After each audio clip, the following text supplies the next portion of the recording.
the governor of New York, Kathy Hochul, goes 26-0. I think, again, so as something I've been very consistent, now, I am for not unilaterally disarming. I am for the Supreme Court is legitimate Katie, now? let me finish. Before you put words in my mouth and say, okay, you're not for gerrymandering, but now you are. I am across the board. I am across the board against gerrymandering, but I'm not across the board for unilaterally disarming. So I think Democrats should respond in kind as Republicans continue to go down this path. But ultimately, what I want to see is a uniform standard where there is no partisan gerrymandering. Again, that's something I've supported for the better part of a decade. In today's video, Brian Tyler Cohen humiliates Katie Pavlich on NewsNation as a heated debate erupts over gerrymandering, Supreme Court rulings, and political hypocrisy. Brian Tyler Cohen fires back against MAGA talking points as tensions quickly spiral during the live clash over fair elections and partisan power. So let's dive in and watch how Brian Tyler Cohen shuts down Katie Pavlich on NewsNation. Well, yesterday, Democrats in Virginia asked the U.S. Supreme Court to restore their new congressional map. This comes after Virginia's state Supreme Court struck down a redistricting plan last week that would have favored Democrats 10-1 when it was 6-4.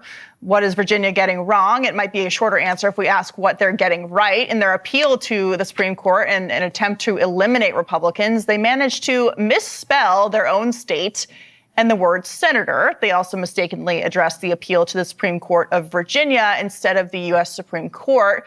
So now the same Democrats that typically disapprove of the Supreme Court, saying it's illegitimate, are begging for it to help. Our next guest says Democrats are asleep at the wheel and they're not doing enough to fight back with their own gerrymandering. Joining me now, progressive YouTuber Brian Tyler Cohen. So, Brian, you guys are losing this battle.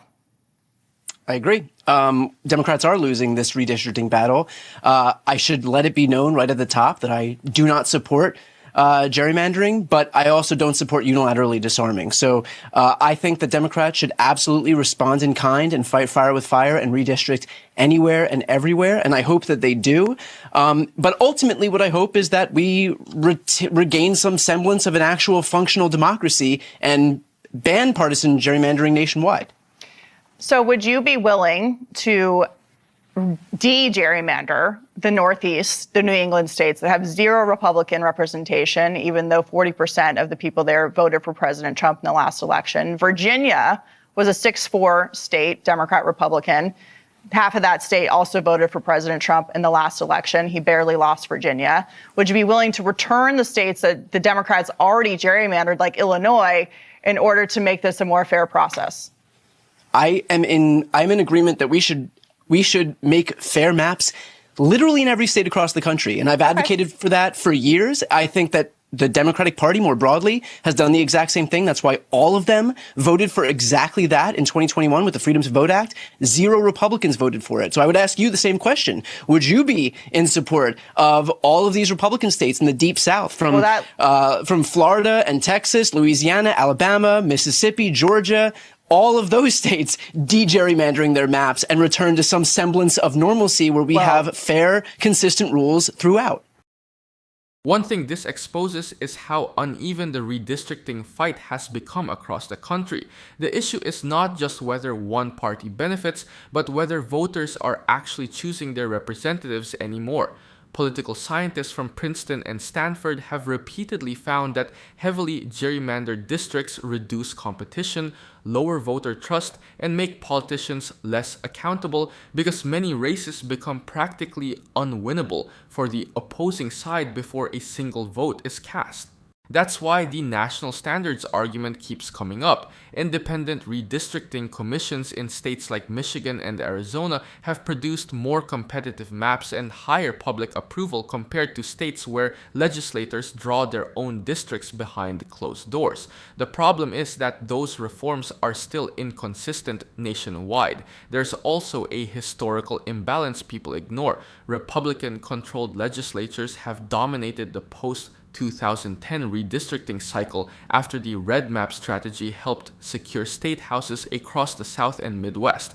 Analysts from the Brennan Center have argued that this gave Republicans a structural House advantage for years, especially in states like North Carolina, Texas, and Wisconsin.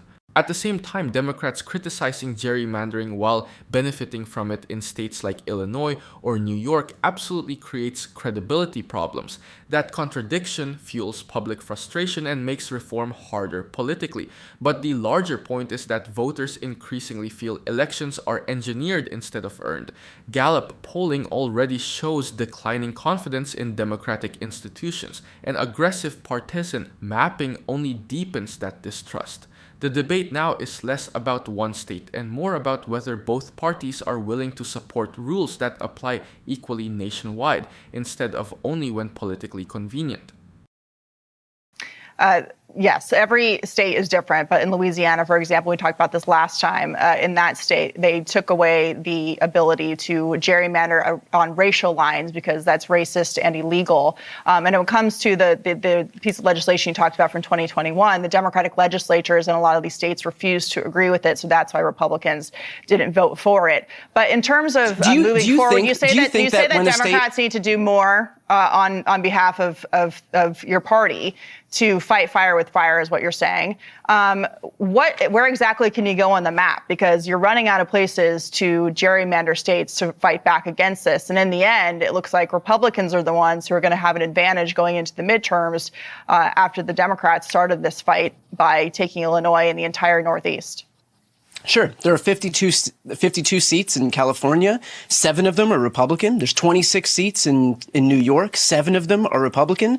So I do hope that as Republicans continue to go down this path and gerrymander states across the country, that Democrats respond in kind. I hope that the next governor of California goes 52-0. I hope that the governor of New York, Kathy Hochul, goes 26-0. I think, again, so as something I've been very consistent, now. I am for not unilaterally disarming. I am for the Supreme Court is legitimate Katie, now? let me finish before you put words in my mouth and say, okay, you're not for gerrymandering, but now you are. I am across the board. I am across the board against gerrymandering, but I'm not across the board for unilaterally disarming. So I think Democrats should respond in kind as Republicans continue to go down this path. But ultimately, what I want to see is a uniform standard where there is no partisan gerrymandering. Again, that's something I've supported for the better part of a decade. Okay, fair enough. One final question for you. Democrats and the left have been saying that the United States Supreme Court is illegitimate, and yet you have Democrats in Virginia saying that they want to appeal to the Supreme Court to save them. Is it legitimate now? I think that this Supreme Court has shown that it is nothing but an illegitimate arm of the Republican Party. You have Supreme Court justices who swore up and down that they respected precedent and stare decisis as it relates to Roe. The first thing they did is overturn Roe. 50 years of precedent. Brian Tyler same exact thing with redistricting. Thank you. Same exact thing with redistricting. Swore they supported it until they didn't. Thanks, Brian. Good to see you. Thank you. What makes this interesting is that it highlights how both parties publicly criticize gerrymandering while still benefiting from it whenever they control the process. But the broader data still shows Republicans gained a long-term structural advantage after the 2010 census through aggressive state-level redistricting strategies in places like Texas, North Carolina, and Wisconsin. Political analysts have argued for years that those maps helped lock in House advantages even during election cycles where Democrats won more overall votes nationally. That's why the fight fire with fire argument keeps gaining traction among progressives. The concern is that unilateral restraint does not work when only one side follows it. Studies from the Brennan Center and Campaign Legal Center have shown that heavily engineered districts reduce competitive races and increase polarization because politicians become more worried about primaries than general elections. There's also the racial representation issue that keeps surfacing in southern states. Federal courts have repeatedly ruled against maps in Alabama and Louisiana for weakening black voting power under the Voting Rights Act.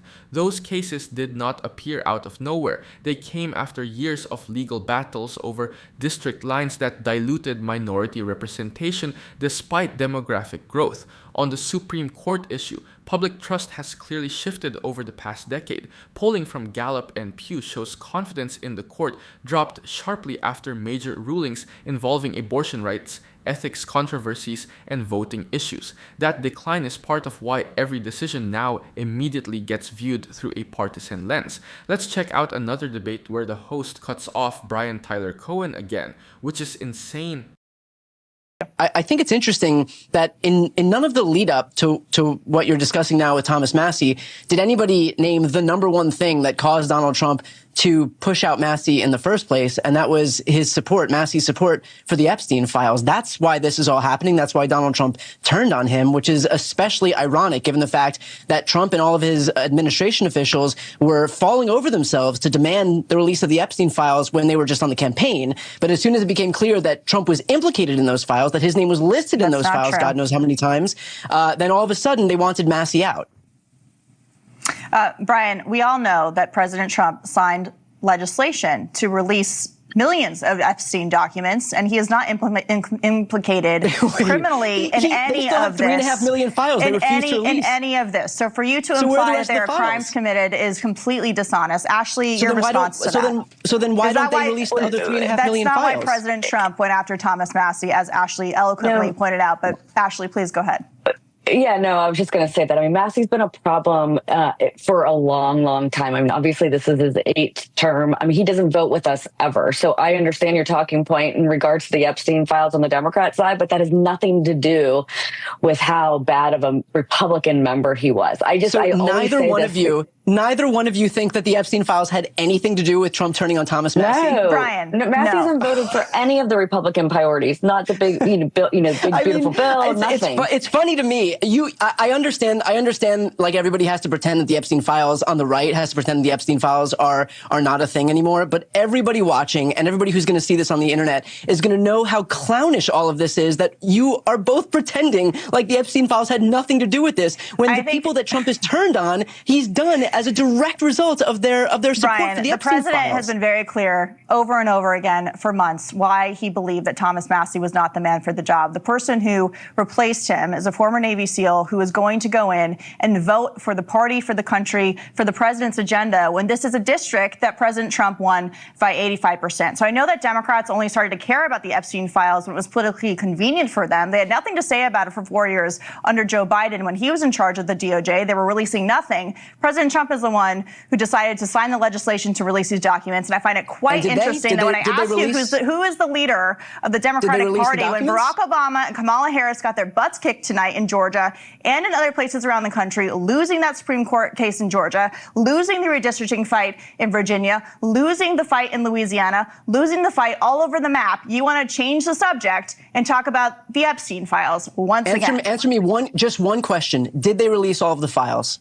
They are in the process of redacting to release all the files because we want to make sure, and I would hope you would agree with this. Look, I'm not going to allow a conversation that's supposed to be about elections to be derailed by you to talk about the Epstein files when you don't want to talk about how the Democrats lost tonight. They continue to lose. Ashley, Democrats don't have any money. Democrats are losing to President Trump. He is the leader of the party. He co-sponsored the Epstein files. Brian can't even tell me who's in charge of the Democratic Party because Barack Obama clearly isn't. He's losing. Of course he's not. Ashley, what shape are Democrats in when it comes to November? Brian, stop talking over me. I'm going to cut your mic. Stop talking over everybody. Nobody can hear you. No one can understand what you're saying. We'd like to have a conversation, not a talking over each other. What stood out in this was how quickly the conversation changed once the Epstein files became politically uncomfortable. That criticism hit hard because for years, conservative commentators and Trump allies demanded complete transparency whenever the topic involved the powerful elites or possible corruption. But once court records and public reporting started linking familiar political figures to the broader Epstein story, the loud calls to release everything suddenly became quieter. That inconsistency is exactly why many voters are frustrated. Thousands of pages connected to Epstein were already released through court orders and Justice Department disclosures years ago. If political leaders genuinely believe transparency protects innocent people, then delaying or selectively releasing information only creates more distrust and fuels the endless conspiracy theories online. The same pattern exists in the redistricting fight. Research from groups like the Brennan Center has repeatedly shown that extreme partisan gerrymandering weakens voter confidence and creates less competitive elections. In many states, politicians end up fearing primary challengers more than general election voters, which pushes both parties towards more extreme positions and less compromise. The larger problem here is credibility. You cannot spend years demanding fairness, openness, and accountability, then suddenly act like basic questions are dangerous once the issue becomes politically inconvenient. That kind of double standard is exactly why trust in American politics keeps falling year after year. Meanwhile, younger voters are seeing these contradictions instantly through social media and public records instead of relying only on television coverage. That makes it harder for political figures to control narratives. Pause. Are you getting tired of getting half the story from biased news sources?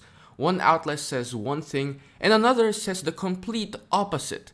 How are you supposed to know what's actually true? That's where ground news comes in. It lets you compare how different media outlets, left, right, and center are covering the same story. So you can see the full picture instead of just the echo chamber. And here's the best part. Click the link in the description and get 40% off the Vantage tier, which gives you even deeper insights into media bias and political trends.